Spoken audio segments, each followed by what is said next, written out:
have one setback and straight away you think, that's it. I was fooled. This isn't real. It's just a moment. And also that failure or that issue or problem, whatever it might be, is actually a good thing, because once you've come out of that, you've like leveled up. There's going to be a lot of people out there that obviously have that as like, they have that sort of that feeling that, you know, something is not quite right. And that's how I had it when I was working a job. Like, you know, this can't be it. That's kind of like the underlying feeling I had without thinking it. Yeah. And I thought, yeah, is that it? I'm just going to have a job and then I'll get a couple of raises here and there. And to me, that was like failure. It doesn't. You could break even for 2 years.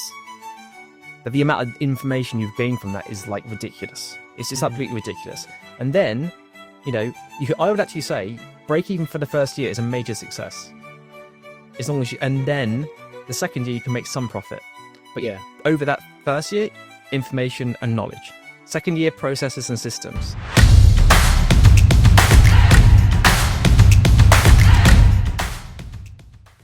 So look, in the last few years, you've made over $7.5 million, primarily selling on Amazon. You've got no PAY official employees doing that as well. And essentially you don't have to work a 9 to 5 and you've got a life of ultimate freedom that a lot of people at home are aspiring to watching this. Why should someone watch this podcast right through to the end that's got that as an aspirational goal? Well, I say, like, you know, a lot of people, when they start to watch things online, they always think, you know, this isn't going to be me. This can't be me. How, you know, I was talking to you earlier saying that people always think, you know, oh, that's them. That's just those people. They're always able to do that. I'm not like that. And it's the same with family and friends, isn't it? They're often, you know, saying, oh, but that's a different, you know, type of person. But we're all the same. You know, we all started as the same. I rented an apartment for £750. I did this, I did that. And eventually you get to the, you know, a place where you could maybe call it success. So, you know, anyone that might be thinking that is not the case. And just by watching this, you'll definitely be able to see why that is the case, because I'll be going into depths about, you know, the reasons for that. Amazing. So let's roll all the way back. So how did you get started? And then how did you end up doing now 3 million a year or selling on Amazon and being one of the top 250 sellers on the platform? So I started just selling. I think my first time I ever went into Curry's, something like this. I picked up some little TV adapters or whatever, discounted from about £20 to £2. Picked up 3. That was it. I was like, oh, you know, you can scan them with the Amazon selling app, and I was like, oh. How long ago was this? This must have been 2017, around that kind of period. And I just thought, well, you know, what's the harm of spending £30, £40 just to try it out? I don't know what's going to happen. And if you don't try, you never know. So bought them. Took them home, you know, bought a couple of other random things. Half of them probably didn't do well, but those 3, I made about £15 profit on each. And I was like, oh my God, like it works. And as soon as you see, like, even just like that slightest bit of success, which is £45 profit, you know something works. It gives you that little light bulb moment. And, you know, from then I slowly progressed from obviously by going out to the shops and buying discounted products. Then moved on to online, where I was buying more, you know, more quantities, which I couldn't do by myself, just going to the shops. Then slowly progressed to getting some virtual assistants, which are helping with the admin, and then progress even further to the point where I'm outsourcing all my prep work and nearly every part of the business, to the point that I can basically just sort of work on the business and not in the business. And that's where I am today. So it's really slow in the early days. Coming from first-hand experience, so I've built an online e-commerce company as well and sold millions just like yourself. It's really slow in the early days, and I felt like it's really hard to get that momentum going. Once it's going, it's good, but it's really hard to get that momentum going. In order to achieve that long-term success with e-commerce, what's the sort of mindset shift people need to do when they're struggling early on? And I think it's with any business, isn't it? Like, it's not necessarily, it doesn't, you know, have to fall into specifically e-commerce, but you know, depending on what, for example, if we're talking about Amazon, I guess, because, you know, that's sort of predominantly what I'm in, you know, things take time. You don't instantly, you can't just buy a product and sell it in the next, you know, buy it now and sell it in 1 minute time.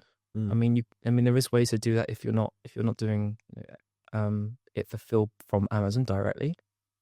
But, you know, another example could be that the cash that you get back from that sale doesn't hit your bank for 2 weeks. So, there's limitations that are outside of your control, and then there's going to be sort of things that are inside your control, I guess. And everyone's in the same boat. It's not like you're excluded from the party or whatever you want to call it. Everybody has to deal with that. And it's about, the way I see it is, it's about slowly being open to the fact that it's actually a lifestyle, like entrepreneurship, sort of limiting it to maybe e-commerce is sort of underestimating its potential, I guess, because if you look at entrepreneurship as a lifestyle, and obviously that's how I kind of see it now. It doesn't start like that, but it slowly progresses. And knowing that this is going to be me for the rest of my life, having that attitude towards things, it could even be, going down the street and the way that I present myself to people is a sort of like, almost like you're trying to hold a higher, regard to a lot of things. But it also starts with, obviously, like I said, just selling one item. So yeah. Right back at the start, do you remember some times right in the early days that you really struggled, or some major setbacks, and how you dealt with them? I mean, I've had early days. I mean, you have setbacks now. After 9 years. But I think what the interesting thing about setbacks is you have one setback and straight away you think, that's it. I was fooled. This isn't real. Yeah, that's the end of it. I got scammed or something like that. That's what people sort of, this is how I felt. And like the way that I have learned is I have to experience it to fully feel it. I'm not very good at watching and sort of taking information from others and then adapting to that. I almost have to go through it, which is kind of like a sort of weird way to say it.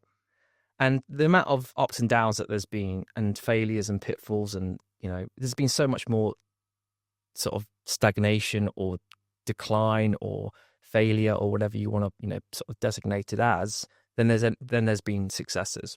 But when you look at it at the end, it's way better than where you were. So in the moment you might not necessarily see it, and when you have those sort of really bad sort of lows that happens with these businesses that you might have, and that could be in any business, it's about knowing that it's just a moment. And also that failure or that issue or problem, whatever it might be, is actually a good thing, because once you've come out of that, you've like leveled up, 100%, and then you level up again, and and I expect to have another 1,000, 10,000 failures in my life. I have no idea what it could be in. It might not just be in business; it could be in any area. But then I also know that every time I've got out of that, it's been better and better, and it's about just keep going. There's a term for the different stages sort of an entrepreneurship where you discover a new model, for example. So you've got like, I can't remember what it's called, but there's some entrepreneur came up with this pyramid for it. And it's kind of like the anticipation stage where you get really excited about it. And then the reality stage sets in, so you realize how hard it is. And then you sort of realize what's required to actually succeed in that business. It sounds like that's what you're talking about here, understanding that you're in it for the long term and correcting your mindset around that. That makes sense. I think a lot of people think these days in the modern world, everything's fast. Everyone thinks, they should be doing everything in a year and everything should be perfect and dandy and no problems. And it was just, they went from this to this in a year, and now they're rich and now they're living the life, and that's what I want. Why do you think people think that now? Well, there's just so much people that have access to so much visual information in terms of videos and things that they can just see, but they don't really know what happened behind the scenes to get there, right? They just see what it is now looking like. Yeah. And to them, time flies, right? So, to them, you're like, well, only the other day they had nothing, if you've known them for a while. But actually, you don't know what they've really gone through. And then usually what happens is, obviously, no one knows that person until they've made it anyway. So they have, in theory, it's their first day of success and they look amazing, but they've had 10 years of misery, right? And like 1,000 problems to deal with. And, that is it's almost like the last thing you have. Everyone sees it as the first thing you have. Yeah, 100%. Like I obviously interviewed Simon Squibb the other day as well, when I bumped into him. And what people see him now as the successful guy that goes around interviewing people, but they didn't see, I just looked into his story, and what they didn't see is the 15, 20 years that he did building up an agency before he sold it. And that's the bit that was kind of the important bit for people to see, the vital bit of reality of entrepreneurship. And you said actually that he had been doing this doing that for 3 or so years of podcasting, the whatever's behind the scenes, but no one really even knew who he was. Yeah. So it's not like he just appeared one day. And That was it, yeah. you know? Some of the big clients he worked with for his agency, he said it took him 9 years to close them, of him messaging them like, on email every 3 months, just checking in, send them birthday cards and stuff like that. So that's the sort of longevity piece there. So how does someone that is watching this, that wants to, have an online business and, work from where they want and get out their 9 to 5, like, how do they get over the fear of just getting started and just pulling that trigger? I mean, I guess everyone's going to give a different answer for that. Yeah. Because that's, however we see the world, right? And how everything. But for me, the fear of not doing it was greater. It was like, for me, I failed if I just tick through life like, I hit average, if you kind of get what I mean. So to me, there was only one choice. I had to only do this and try to pursue, like, I don't know where I end up either. I don't know where it's going to go. Where am I going to end up? But I know that that's the right path for me. And that won't be the path for everybody, right? But there's going to be a lot of people out there that obviously have that as, like, they have that sort of, that feeling that, something is not quite right. And that's how I had it when I was working a job. Like, this can't be it. That's kind of like the underlying feeling I had without thinking it. Yeah, yeah. And I thought, is that it? I'm just going to have a job and then I'll get a couple of raises here and there. And to me, that was like failure. It doesn't even matter if I got 20, 30 more grand. That's still, I can't fulfill my full potential in life, like as Luke Dugan, as a human, because I'll be dead before that. So I was like, right, I have to only do one thing, and that's pursue some sort of entrepreneurial journey. And at the time, again, I have had these thoughts for decades, since I was young. I never always knew where it would lead me, but I always knew that's what I would do. And, I didn't want to rush it either. I didn't just do something for the sake of doing it. I wanted to, when it felt like it had to be done, that's when I then took the leap. And so for me, that's, the answer I give. So what did you do in the early days when progress felt slow, though? So let's say someone's just started and they're 6 months in and they're not making the progress they thought they were going to make, but they want to be in it for the long term. What would you say to them? I'd say just focus on data. For me, like, a lot of people see success or growth, if you want to call it that, and doing well or whatever you want to, making money. But actually, a lot of it, to get to that point where it all clicks, there's a lot of behind the scenes work, and a lot of things don't have a monetary value. Processes, systems, where you're hemorrhaging money, where you're gaining money, and just like isolating each of that in data points, and actually, like, literally find, comb or whatever, toothpick, and just going through every single piece of information you can to really figure out and understand what's working, what's not. Like, what can you take from that in terms of growth? What things should be growing? What things should be sort of cut loose and gotten rid of? And, if you think about it, information or knowledge is power. That isn't necessarily a value to it. There's no value, there's no monetary value to that as such. So growth and success to a lot of people is just money. Make more profits and more sales. That's it. It doesn't really matter what happens. But actually, you could break even for 2 years.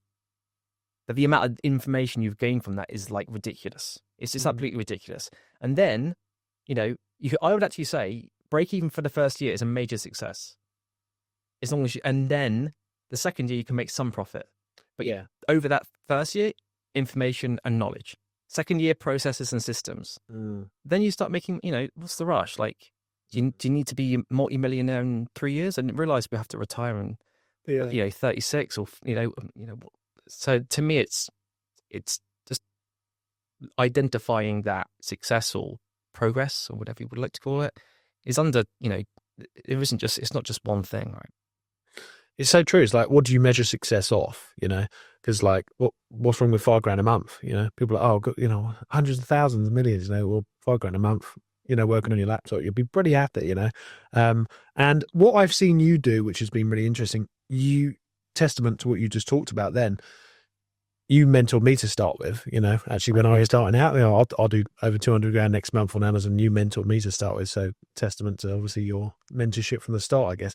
But when you were growing in the years that you did e-commerce and Amazon, you weren't actually a massive seller. I mean, I thought you were at the stage because I hadn't sold anything, but you actually took quite a while to grow. But then all of a sudden, within the last 3 years, you've just sort of exploded. You know, I mean, you'll do Yep. what, 3 million this year or something like that. You know, 700,000. You said just talking before this, you'll do maybe just in December alone if that comes to fruition. It's like, that's crazy, you know. But that was testament to what you just said, I guess. Then, so have you just been analyzing the data, not rushing it, and then all of a sudden it all just compounded? See, like I said before, I have to experience it to understand it, right? Right. So I'm not, sometimes I'm not great at someone telling me that and me doing it. I have to go through it. So it takes me a bit longer to do everything, right? That's that's the outcome. It takes me a bit longer because I have to go through the downs. I'm the same. Or what someone said don't do. I almost don't want to try, but it's, it ends up happening. Yeah. In a sense. And I just found that, there's been times where I've had massive successes and then massive downfalls over the years. It's like a wave, but that wave, it has a upward trend. Yeah. And what I've learned at the beginning, I had no idea really what's going on. I'm just trying to, I'm trying to do everything. I'm just pushing everything out and seeing what sticks. Let's make some money and let's go with it. Over the years, I've realized everything needs to be slowly refined, and that comes with experience as well. You just keep trying everything, and then eventually you are pushed into only one direction, which is the more successful outcomes or actions for an outcome. And so there was years where I was making very little in the middle of this. It's not like, I was probably making more in my second or third year than I was in my fourth year. Probably in my first year, when I was just doing it from my car, driving to the shops, I made some decent money. But then, things happen, things change, you got more costs but now what's happened is I've slowly realized over the last couple of years that what to focus on, where the value is driven in terms of sales. So that would be my focus because it's e-commerce. What systems and processes take the longest and what needs to be refined to make things everything faster, which will then flow into that creating more sales or, the value, the thing I'm focusing on the most. And then obviously hiring a team around that so that pretty much 24/7, give or take, either someone can always be doing something. So, for example, there's always someone on hand to be able to action something if needed, or I don't have to be working. I can take a week off. I can take 2 weeks off. I could probably take 3 months off. And apart from the odd, checkup, I guess you could call it, it will run.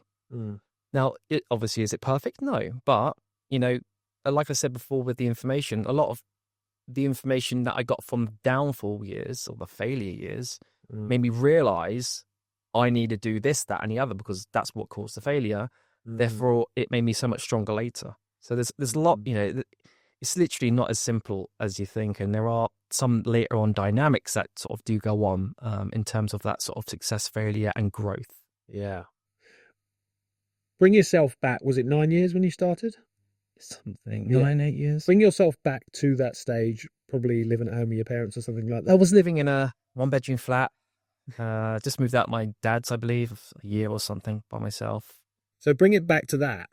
Did you ever think that you'll be at a stage now where you're just saying to me over a coffee, just really chilled? Oh, I think we do 700,000 next day. 700, and that's pounds, by the way, isn't it? So that's about $1,000, almost $1 million in 1 month. Did you ever think that you'd be at that stage? No, because I was probably like a lot of people that might be watching this. I didn't even really know if I could do it. I was like, is this random guy that basically we used to be bottom set of all his, classes at school, scraped by his GCSEs, got a C, D and an E A level. Yeah. Failed my first university completely. Then I somehow got a degree when I actually moved home and didn't go out drinking every day. So, I had something, but I was like, this guy is clearly on paper, nothing special, right? There's nothing that stands out and makes me think, oh yeah, I could see him being successful. Even when people say back in time to people that I've known, oh yeah, Luke's doing really well. They're like, what? It's a shock. And I'm like, but you do see that around. You do see that. And normally actually what you find is most of the people that are like that are the ones that are successful as well. Because the ones that are already successful going through their life, they're the ones that get the corporate jobs. They get a monetary reward which stops them golden handcuffs from exiting. Yeah. The best, in theory, it's a gift that you're, potentially looking at other things because, maybe your financial situation isn't great or the prospects of, growth in your business, not in terms of the business, not in terms of a business, but the one you work for. Yeah. like a good example, I was making £1,200 8 years ago Mm. after taxes and everything, and I was 26 or something like this, and Yeah. I got my degree. I'd done all that, and I think, wow, even if we double that in 10 years, it's still not like it's not like I can really live my full life. And those people are probably the best. That's the people you almost that have the biggest opportunity because there isn't much to lose really. And I just see it as like that is a lot of people say it's like you don't really want the average because Mm. not to say it's going to be a bad life, but it's not going to be when you want the potential of having a great life. So Mm. when I look back and I think that person, all I actually thought back then is I just wanted to make enough to compensate the wages I had, which is £1,200. Mm. If I'm making that same amount but working from home on my laptop, that's it. I had no other goal at that point. Mm. There was no thought process of the future or even sales figures or anything. It was just if I can equal what I made, which is like £1,282 a month, that was success for me at that point. Yeah. So going back to aspiring to just earn 1,200 or whatever, and then obviously ended up where you ended up. If you had to give some words of advice to that younger self, the younger Luke, what would you have said about the journey you're embarking on? And so it can be grueling at times, but at the end, obviously I'm not at the end, right? But talking today, it's way worth it. Like if like I said, it's not always up. There's periods, and when I say periods, it might be 3 months, it could be 6 months, it could be a year, but that's over a 10-year period, and you're going to have plenty of periods where there's years and years and years of great times. But in balance, if you look at where you were and where you've gone, then you actually realize the potential of what it could be, and also not to rush. Like I used to think back in the day when within the first 1 or 2 years, oh, but what if something happens and like that little sort of doubt that I used to have, like what if something happens and I have to get a job next month or and everyone's going to have that. There's always an aspect of that, right? But I used to think quite small term or short term, sorry, not small term. And as you do it more and more, you don't necessarily have to be making great profits, but the longer it sort of materializes and you start to build a little bit of traction here and there, and it almost becomes the norm. That's your normal like life.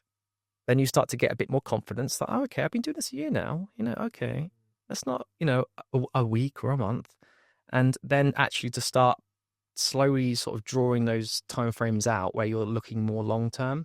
So even then to the point where you're starting to make decisions based off like a year. So, instead of thinking month to month, which is where I used to be, not knowing where, what would be happening next month. Now I'm thinking, I still think I'm not sure where I'd be in 5 years, but I'm also focusing on yearly changes and actions. So I'm doing a lot of actions, say this month in November, which might not actually have any impact until next summer, for example, even the following year, next 2025 Christmas time. So you start to sort of get that confidence and draw it out over time. So I just say, take your time, no rush. You're going to have a million downfalls, and that's going to be your strength because a lot of people never have failure. And then when they do have a failure in life, you don't know how to handle it. And so it's like everyone thinks of it as like entrepreneurship as business specifically, but I see it as like I said, a lifestyle, because these things can be crossed over into all areas of life and help you, like level up as a person as well. Yeah, it's so true what you just said there about it's the golden handcuffs, which I call it. As people talk about golden handcuffs when you're earning good money or okay money, but it's not really the life you want. I think that's the scariest part. Same people that are born into parents that are sort of middle class or anything like that. My parents are never middle class, so if someone was going to make money, it was going to be me. Like, I had to do it, and I feel like that's what you're sort of referring to there. That's quite a dangerous place to be. I think that's the most dangerous place to be. And especially, not to say that this is everyone, but as you get older and older and older, people do, well, obviously it is easier when you're younger, you have less responsibilities, right? But it doesn't mean you can't do it at any age. I mean, you telling me you can't find 15 minutes a day to start? 15 minutes, just watch, 15 minutes of a YouTube video, 15 minutes, and everyone can do it. It's just a choice. It's probably, most of the time they don't let themselves really open up to the possibility of it, to then let their mind say, yeah, I could do this. They shut it down. I think it's something that's obviously instilled in, in the world, basically, where it's shot down that you are just a worker.